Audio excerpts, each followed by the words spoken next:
ಜಗನ್ನಾಥ ಪುರಿ ದೇವಸ್ಥಾನ. ಮಹಾವಿಷ್ಣು ನೆಲೆ ನಿಂತಿರುವಂಥ ಈ ತಾಣದಲ್ಲಿ ವಿಜ್ಞಾನಕ್ಕೆ ಸವಾಲಾಗುವಂಥ ಹಲವಾರು ವಿಷಯಗಳಿವೆ. ಅದರಲ್ಲಿ ಮೊದಲನೇದಾಗಿ ಧ್ವಜದ ದಿಕ್ಕು ಯಾವಾಗಲೂ ಗಾಳಿಯ ವಿರುದ್ಧ ದಿಕ್ಕಿನಲ್ಲಿ ಹಾರುವಂಥದ್ದು. ಹೌದು, ಪ್ರಕೃತಿಗೆ ವಿರುದ್ಧವಾಗಿರೋ ಈ ಸತ್ಯಕ್ಕೆ ಯಾವುದೇ ವೈಜ್ಞಾನಿಕ ವಿವರಣೆ ಇಲ್ಲ.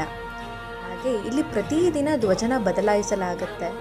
ಒಂದು ದಿನ ತಪ್ಪಿದ್ರೂ ಕೂಡ 18 ವರ್ಷ ದೇವಸ್ಥಾನದ ಬಾಗಿಲ ಮುಚ್ಚಬೇಕಾಗತ್ತೆ. ಪುರಿ ದೇವಸ್ಥಾನದಲ್ಲಿ ಎಲ್ಲೂ ದೇವಸ್ಥಾನದ ನೆರಳು ಯಾವುದೇ ದಿನ ಯಾವುದೇ ಸಮಯದಲ್ಲಿ ನಾವು ನೋಡೋದಕ್ಕಾಗೋದಿಲ್ಲ. ಹಾಗೆ ದೇವಸ್ಥಾನದ ಮೇಲೆ ಯಾವುದೇ ಪಕ್ಷಿ ಹಾರಾಡೋದಿಲ್ಲ. ಮುಖ್ಯವಾಗಿ ಇಲ್ಲಿನ ಸುದರ್ಶನ ಚಕ್ರ. ನಾವು ಯಾವುದೇ ದಿಕ್ಕಿನಿಂದ ನಿಂತು ಸುದರ್ಶನ ಚಕ್ರ ನೋಡಿದ್ರೂ ಕೂಡ ಚಕ್ರ ನಮ್ಮ ಕಡೆ ಮುಖ ಮಾಡಿರೋ ಹಾಗೆ ನಮಗನ್ಸುತ್ತೆ. ಪುರಿ ಜಗನ್ನಾಥ ದೇವಸ್ಥಾನದ ಹತ್ತಿರ ಸಮುದ್ರ ತೀರ ಇದೆ. ಆದರೆ ದೇವಸ್ಥಾನದ ದ್ವಾರ ಪ್ರವೇಶ ಮಾಡಿದ ತಕ್ಷಣ ಸಮುದ್ರ ಅಲೆಗಳು ನಮಗೆ ಕೇಳಿಸೋದಿಲ್ಲ.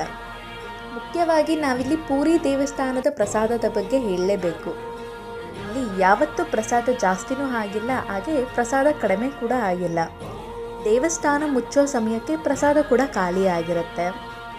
ದೇವಸ್ಥಾನದಲ್ಲಿ ಇರೋ ವಿಗ್ರಹಗಳು ಅಂದರೆ ಕೃಷ್ಣ, ಬಲರಾಮ ಹಾಗೂ ಸುಭದ್ರ. ಇವರ ವಿಗ್ರಹಗಳನ್ನ ಪ್ರತಿ 12 ವರ್ಷಕ್ಕೆ ಬದಲಾಯಿಸ್ತಾರೆ. ಹಾಗೆ ಹೊಸ ವಿಗ್ರಹಗಳನ್ನ ಸ್ಥಾಪನೆ ಮಾಡ್ತಾರೆ. ಹಾಗೆ ವಿಶೇಷವಾಗಿ ಶ್ರೀಕೃಷ್ಣ ತನ್ನ ಅವತಾರ ಮುಗಿಸಿ ಪಂಚಭೂತಗಳಲ್ಲಿ ಲೀನವಾದಾಗ ಅವರ ಹೃದಯ ಇಲ್ಲೇ ಉಳಿಯುತ್ತಂತೆ. ಆ ಹೃದಯ ಜಗನ್ನಾಥ ಸ್ವಾಮಿಯ ಮೂರ್ತಿಯಲ್ಲಿ ಈಗಲೂ ಜೀವಂತವಾಗಿದೆ ಅಂತ ಹೇಳ್ತಾರೆ.